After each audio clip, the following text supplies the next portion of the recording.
Welcome to Protecting Your Assets, the show about protecting people, property, and most importantly, protecting your ass. I'm your host, Lucky Luciano, and I'd like you to join me for a fast-paced and often fiery discussion about security issues with my co-host, Brian the Angry Man Claman. Whether we're piercing the veil of security, talking your duty of care, or raving about the latest technology, we'll share our thoughts on the issues, the trends that are impacting security today and into the future. So grab a coffee and join us for our latest podcast, and don't forget to like and follow us on our sponsor's website, brianclaman.com. And now let's talk about protecting your assets. Hello, folks, and welcome to Protecting Your Assets. I'm your host, Lucky Luciano Cedrone. With me, as always, Brian the Angry Man Claman. And today we've got a returning guest, our first returning guest, so he didn't get the hint the first time. He's back for more, and that's Bill Neadles of Toronto Police Service, now retired, enjoying retirement somewhat, still doing some work on the side with his consulting firm called GTA Emergency Management Consulting. Is that correct, Bill? That's correct. But we are pressed for time today, so let's get into our regular routine. And what keeps you up at night these days, Brian? Well, you know, having watched, like many people, the activities in Ottawa and the Freedom Convoy, I can't help but think that words matter. Yeah. You know, some of the things I've heard from organizers of the protest said it's against the Bill of Rights. It's against the Charter. The police arrested me and they didn't give me my Miranda rights. We're losing our freedoms. Words really matter, and it just drives me absolutely crazy when people make statements and other people follow them, which are just blatantly wrong. For example, the Charter, this is protected under the Charter. Section 1 of the Charter is very clear, and Section 1 says that your rights can be limited if it was in the interest of the country as approved by the courts. So what's really been driving me crazy is the fact that people are saying things that they don't, almost like me, saying things that they don't know what it means, and other people follow them, and then we get ourselves into the mess that we just seem to have gotten out of in Ottawa. Yeah, words matter, and if our Prime Minister didn't discount that movement as a bunch of wingnuts, I probably would have headed that off long before they got to Ottawa. His words mattered a lot. Yeah, yeah. His socks matter more. All right, thanks for that. For me, I'm just going to quickly note that, you know, obviously what's going on in Ukraine, I think, is on everybody's mind. I don't know what the hell is going on with this world. We seem to be getting crazier and crazier, but, you know, it's a sad state of affairs. You know, well, we found a bigger narcissist in the world than everyone thought Trump could be. Yeah, for sure. For sure, although I don't know if he would have done it with Trump in the office. Well, that's questionable. Trump says no way, so you'd have to see where that one went. Yeah, hindsight's a wonderful thing. Thankfully, you know, we're stepping up with a couple of hundred troops and an airplane and a naval vessel, which is, you know, nothing compared to the grand scheme of things. I hope those guys are safe that are going over there, guys and girls, and do their best given what little resources we have. So that's the reality. But with that, I'm going to turn over to Bill, our guest. We are going to be talking about what went on in Ottawa, the convoy and the subsequent protests, the Occupy, the illegal occupation, and the subsequent, you know, invoking of the Emergency Act by our Prime Minister, which recently just revoked that too. So things are moving pretty quick. But basically, for those who don't know, Bill, you know, has an extensive history with dealing with protests in his background. We first met him, or I certainly first met him when we had G20 in Toronto, and we all know how that went. And, you know, his experience on something like this is invaluable. He's been there, he's done that, and he's a recognized expert in the country. So we're happy to have you, Bill. I really appreciate you coming on for a quick chat today.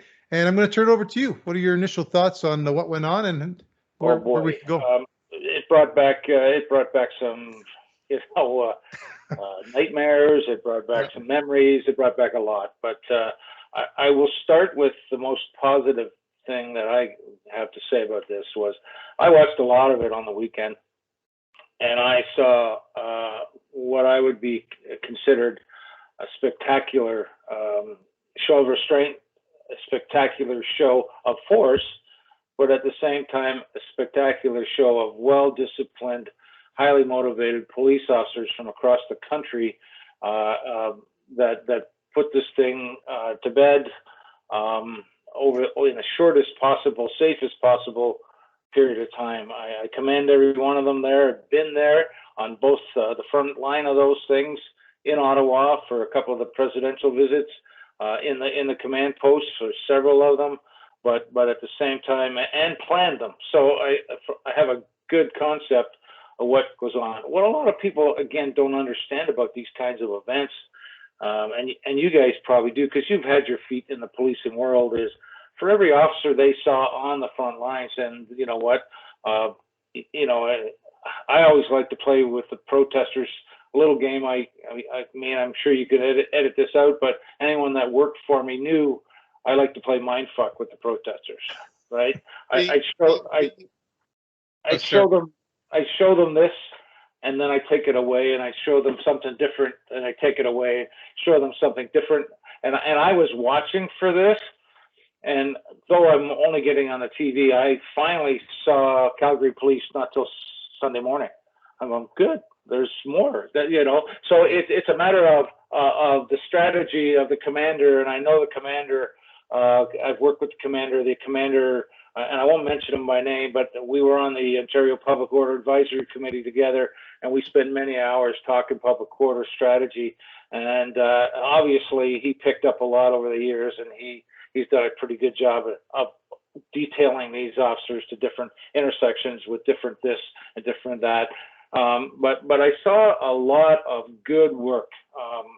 You know, everyone said, "Oh, they've got big sticks." Yeah, they do, and they're pushing people. Yeah, they are. But you know what?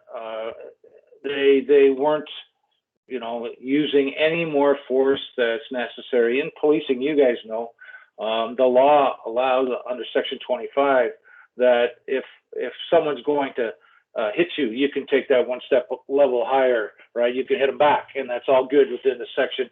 Police officers have a certain status, and with that status comes a great deal of responsibility. And we won't go into all that accountability, responsibility, SIU, blah blah blah.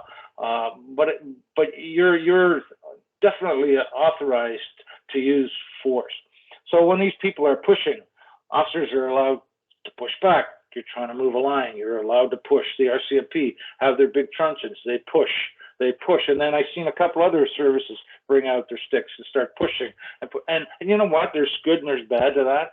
People will say, wow, they're using that big stick.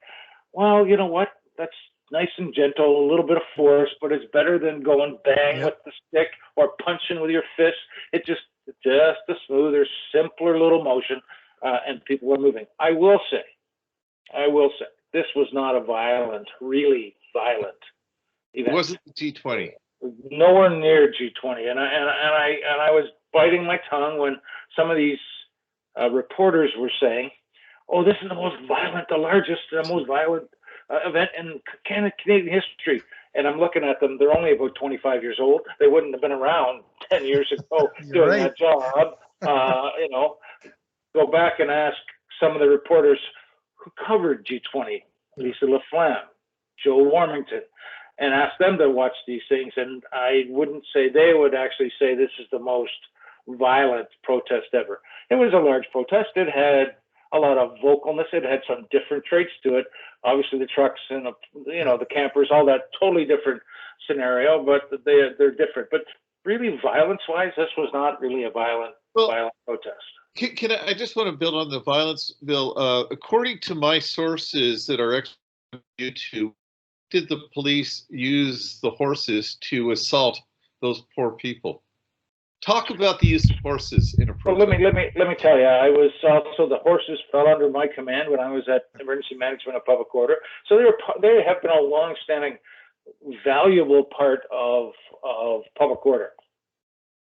So it's a decision by the tactical commander in charge of that group on the ground at that time.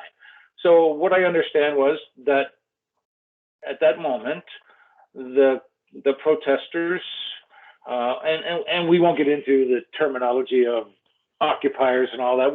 We'll just call them protesters. Other legal opinions will put that all on them at a later date when they all come to court. But so the protesters started pushing. And, there is a little violence in that altercation of bumping back and forth, and they're not agreeing, not moving, and there's snowbanks and there's pylons that they put all up there and they're moving over them. So what the commander on the ground determines is that I need to create some space.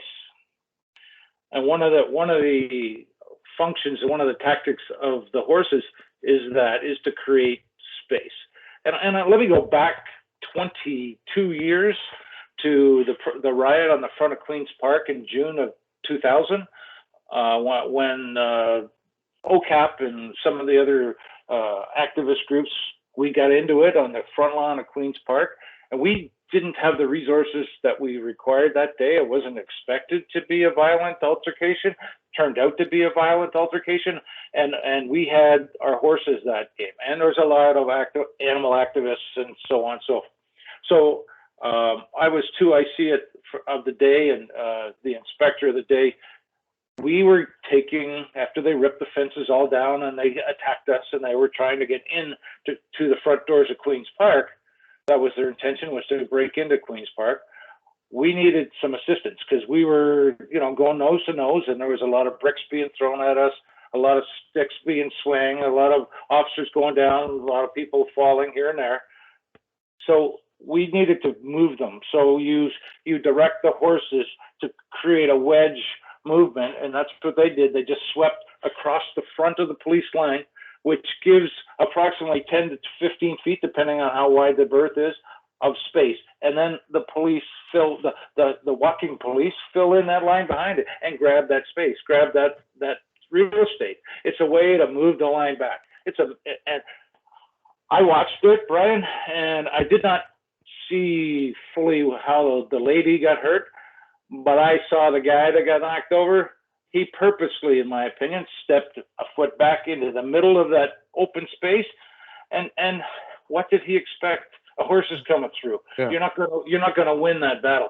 There was no intent. There was no hit. The horse and his rider were just doing what was tasked of them, and this guy put himself in the way of that horse. And Bill.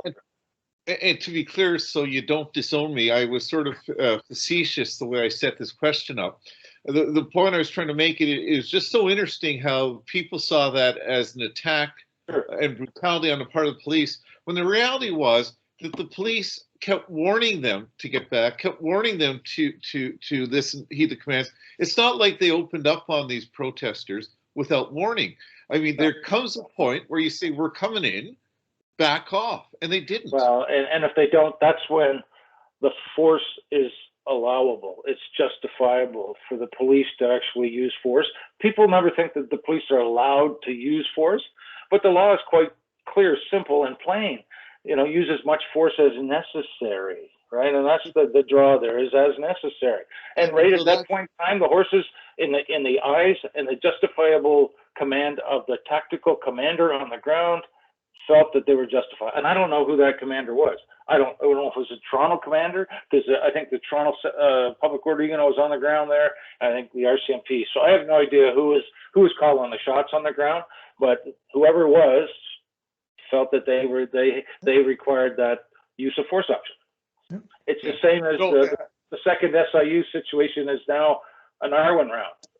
There are certain limitations in law and in practice and procedures, and every police service is maybe a little bit different, generally the same, but they have different policies and procedures for the use of that Arwen round and the rubber bullet. And it was ejected by an officer from Vancouver.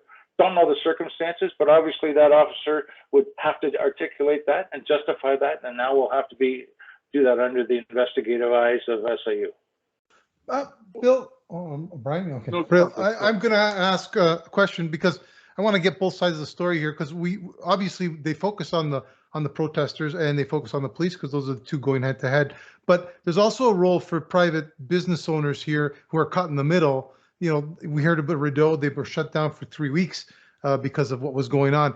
Is there an opportunity there, or is there something that you've done in the past to support what protecting those businesses as you go into those lines, because things can go, G20 is a good example because things did go sideways there and businesses were damaged. We didn't see that so much in Ottawa, but that's a real potential when police start engaging with the I don't want to say the enemy, but the people that they're going to take out.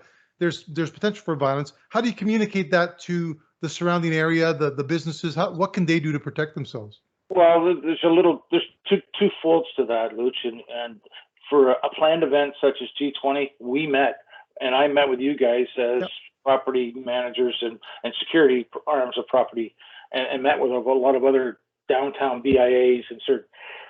I do not believe Ottawa would have had that opportunity to meet before this all set up. So it would have been an ongoing process of how do we communicate with our partners and to sit down and talk with them. Unfortunately, I'm going to say we're into the heat of it, and there's probably not as much opportunity for Ottawa Police to actually engage with the BIA. So I would say those liaison officers that they had would have tried to do the best they can to alleviate some of the concerns that the business would have had, like, can we keep the Rideau Center open?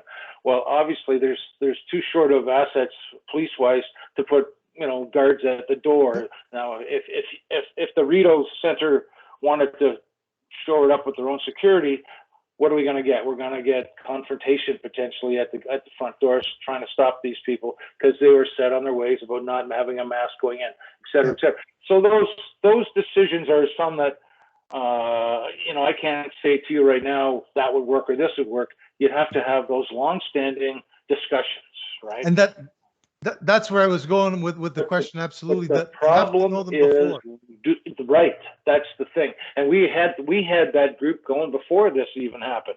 Yeah. So it just bled into G20, and we were already way down the road of having a lot of things already prepared and done and planned and discussed before. And that's what the local police agencies need to do, is have more discussions, more meetings, more opportunities with their private sector security arms, and that's what it's going to be, the private sector security pieces from. And that's why TAPS, and we talked about TAPS 100 times over. That's why an organization like TAPS was so valuable back then.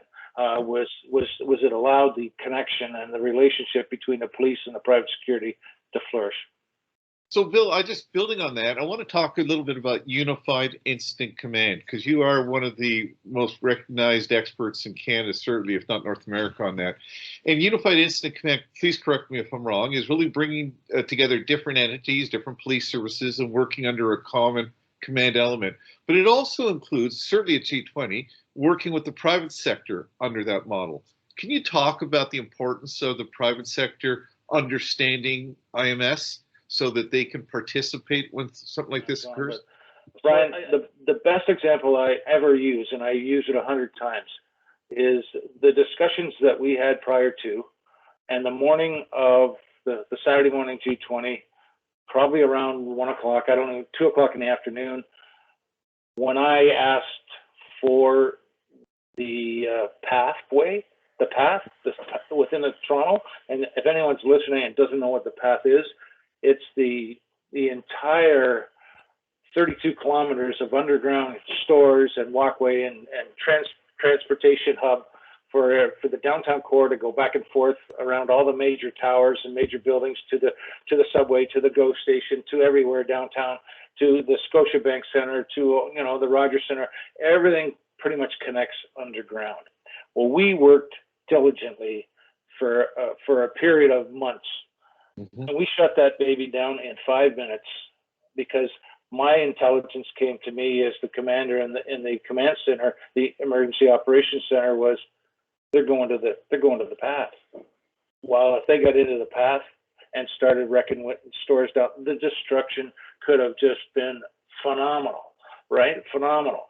I know you guys lost a couple of big expensive windows, but we would have probably lost the same amount of money on small windows down there, right? And they would have just pilfered everything they could get their hands on.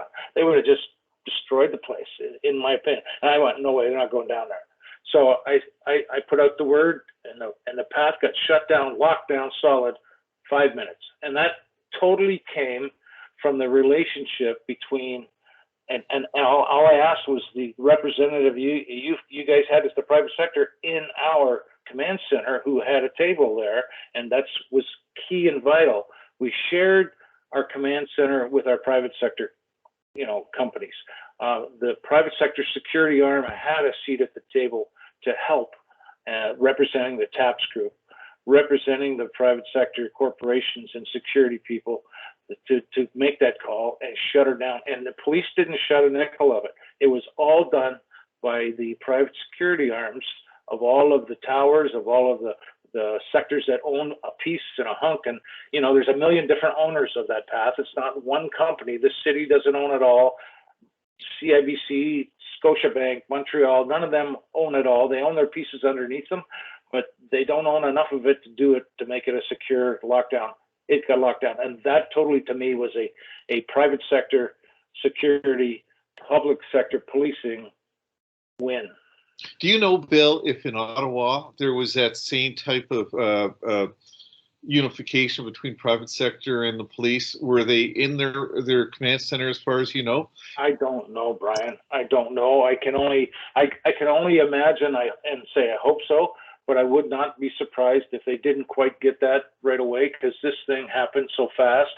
From the time they started coming to Ottawa, there was a 3-week period there. They might have had an opportunity to make that seat available to them, and I hope they did. But I don't know that, so I can't comment whether or not that happened. I know Ottawa. I know some of the commanders. I've worked a lot with Ottawa because I've been to Ottawa numerous times for presidential visits, et cetera, et cetera. And when I worked in their command center for the second Bush visit in 2006, I think it was, or 2004, whatever. Yeah, they had a private sector. When I was at the public order commander table, but they had a private sector there. And I know that they've always been heavily involved in private sector relationships, because look what Ottawa is, right? Yeah. But I must say, to your credit, and I hate to say nice things about you, we in Toronto had a understanding and the ability to work together. And if there was something that occurred with little warning, we had the ability to stand up the private sector and the police on very short notice. Right, and then you had PathCon, which you guys are well aware of. You had set in motion some additional assets and mitigating factors that you could work with that. And then we always knew that, and and you'd always phone me if you couldn't get what you wanted. It's true. Well, certain dudes did. Yeah. I know you've got a few minutes left with us, and then we'll let you go. But I wanted to ask, this was a little different because you said it earlier, G20 was planned, so we had the time. And to your point, the occupation of Ottawa, I don't think that there was much time for those relationships to be established unless they had them from the get-go, long before they were on their doorstep. But you did have like a week or so of intel coming in. And in that time, you really didn't know how big it was going to be or how serious they were. There were a lot of unknowns. What goes through your head as a planner for that type of an event where there's so many unknowns and you know that it's possible, but you don't want to overstep sort of your preparations? What type of things are you considering? Well, the first question you have to ask here is what worked, what didn't work. Was the intelligence there or was it not? Was it delivered to Ottawa Police Service in its initial stages? I'm hearing different things, but I can't verify what was delivered to Ottawa in the form of policing or intelligence prior to them on their way here. What we saw in the news was certain things. They're coming to Ottawa. They're going to do this. They're going to do that. Well, I've been on the other end of those reports when people say they're going to do this and they're going to do that, and they come and they do none of it. Right? Intelligence is a wonderful thing, but it sometimes it's a hit and miss thing. So did they know? And if they did know, why did or didn't they do anything they did? And then once they got enshrined in their situation, and 3 days in, they're going nowhere, and they've got the entire downtown of Ottawa locked down. I do agree with then Chief Slowly. He didn't have the assets to do it. He made other comments, and I won't make any comment on what Chief Slowly made about it. But I did 100% agree with him. He did not have anything near the assets to move that out of there. And I didn't even know, from what I had seen, the scope of where all these trucks were. Yeah. In, you know, you see on TV, you saw Wellington Street, but you didn't get to see Metcalf. You didn't get to see down a couple of blocks. They were everywhere, right? So he barely had the assets to continue his day-to-day activity, his business continuity piece, never mind, you know, the specialized reports and work that would be required to get them all out of there. So he had to wait. Did they come as fast for him as they could have or would have or should have? That's going to be decided by somebody far smarter than I when all that information lands on their desk. And then you step into the political realm of this.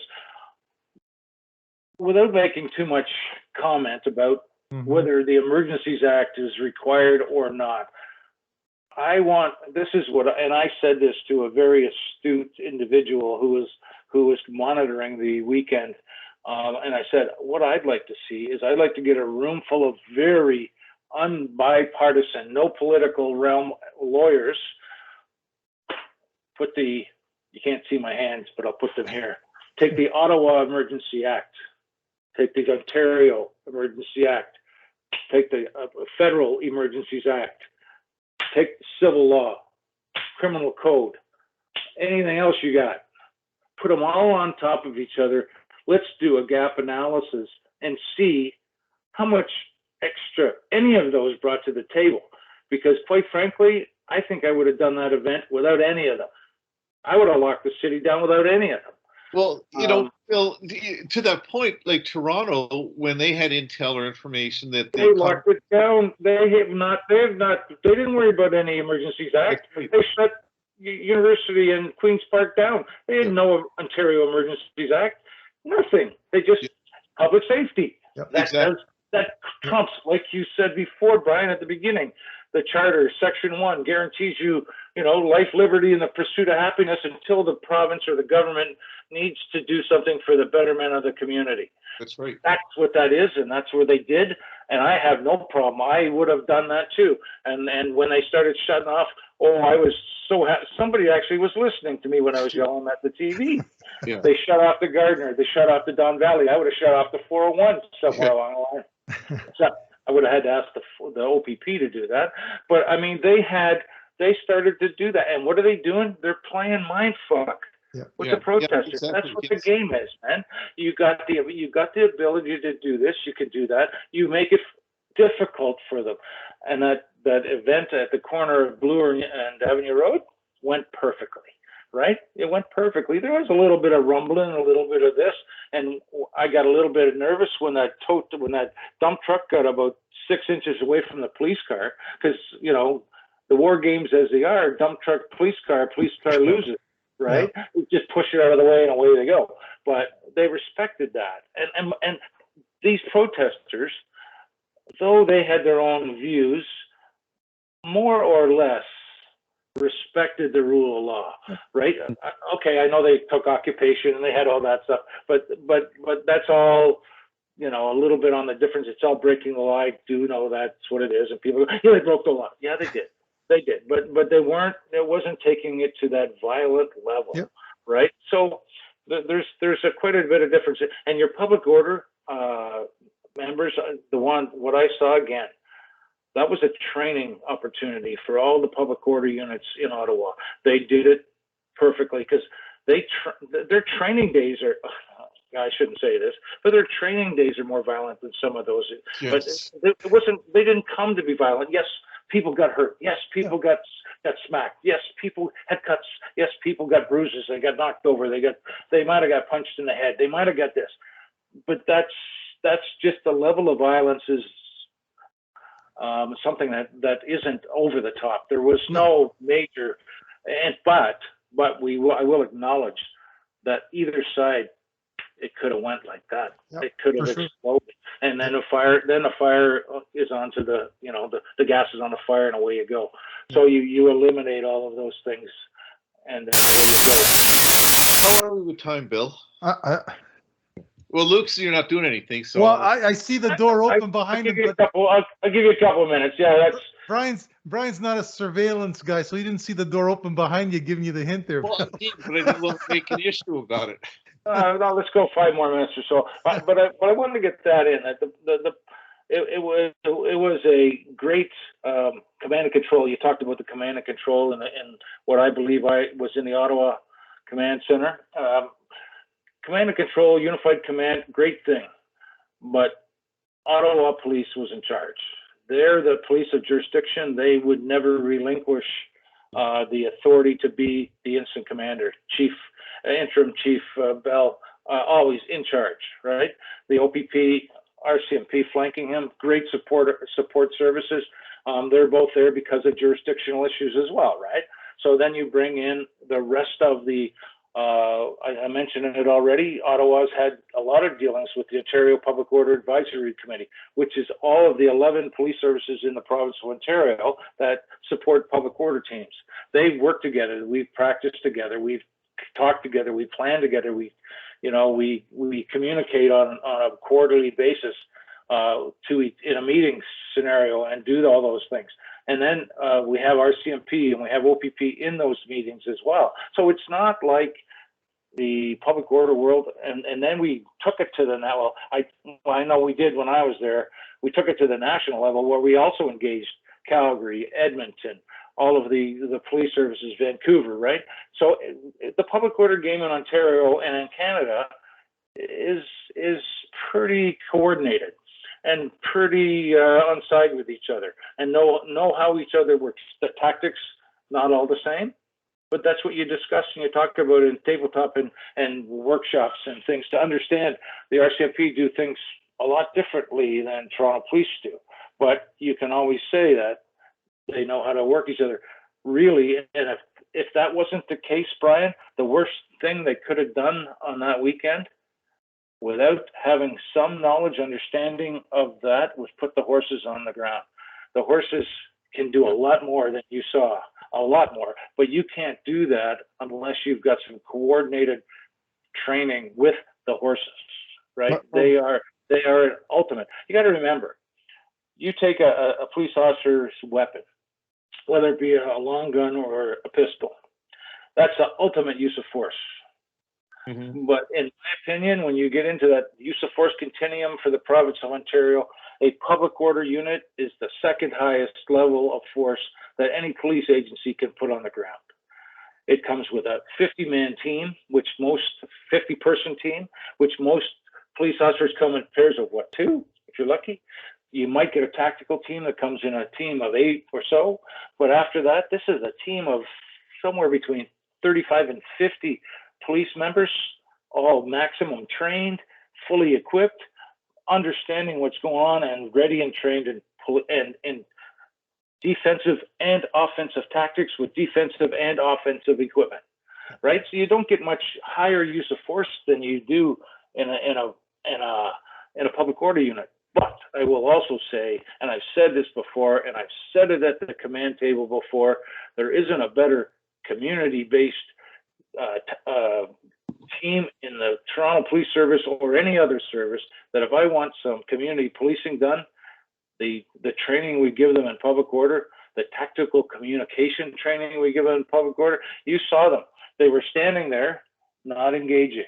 But at the right time, if they felt they could get some intelligence from an individual, they would engage. They would not talk. But it was just had to be strategic. You're not going to get in because you don't want to get in an argument. But you certainly want, if you want to strike up a relationship with somebody, you do that. Like I remember when the U.S. bombed Kosovo in 1999, I was on the front of the U.S. consulate for 90 days straight. And by the end of that, I was going out and having coffee with one of the organizers from the protest group. Because about day 4, we're nose to nose and we're shaking because both sides are getting shaken. And we're talking and talking and talking. We struck a relationship, and then that relationship grew. And then, we didn't become real good buddies, but we became friendly enough that we met off site to have coffee and discuss what kind of issues we could sort out. But that's what tactical communication does, and that's what every one of those officers on that line were doing from time to time across the way. All of them are trained to do that, and they do that in a normal every day. They're by far, in my opinion, one of the highest trained groups in policing. Well, it's important that people understand that what they saw in Ottawa, or even at G20 or any big protest, is not an accident. It's a lot of fine tuning and training. My wife, as you know, Bill, is a York Region cop. She used to be on public order many years ago. And they would come into Toronto regularly to train regularly. She used to tell me training with the horses, because you said if they weren't trained, you couldn't deploy the horses. That was exactly the point she would tell me. We knew how Toronto used the horses. We knew when they were going to use them and what to do if they use them. So, I mean, kudos. You know, people give law enforcement a tough time, but kudos to law enforcement, especially in Ottawa. I think it showed public order and policing at its best. Yeah, policing is not an exact science, man. They're human beings in those boots, right? And but they're well trained, well disciplined. Do they make mistakes? Sure, they do, right? Does sometimes something happen that shouldn't happen? Sure, but those guys have been up, you know. I remember G20.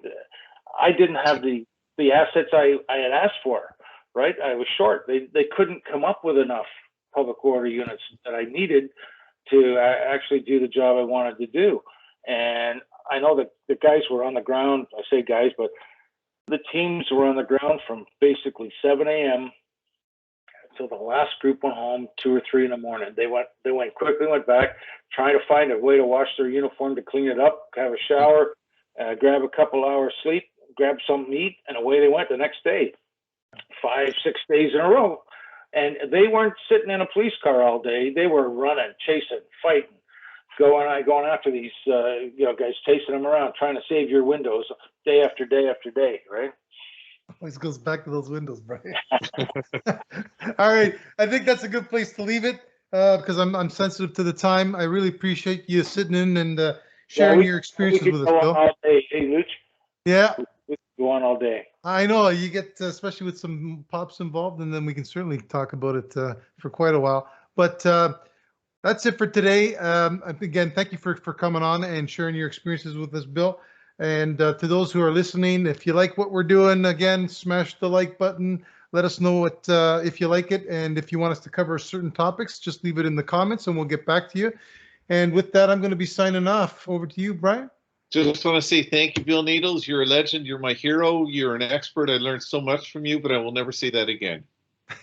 All right. Good thing you're not recording that, Luch. I'll edit it out. It's a pleasure. I've always enjoyed, just chit-chatting with you guys, but at the same time, I find you both very professional and appreciate your efforts to try and educate your clientele and public. Thanks, Thank Bill. you. Thanks, guys. Until next time, folks. Talk to you later. Bye-bye. Bye. That concludes this podcast. We hope you enjoyed listening and will join us in a couple of weeks for our latest episode. Please remember to like and follow us on our sponsor's webpage, brianclaman.com, where you can leave us your comments and suggest topics you'd like to hear about in future episodes. Until next time, thanks for listening, and don't forget to protect your assets.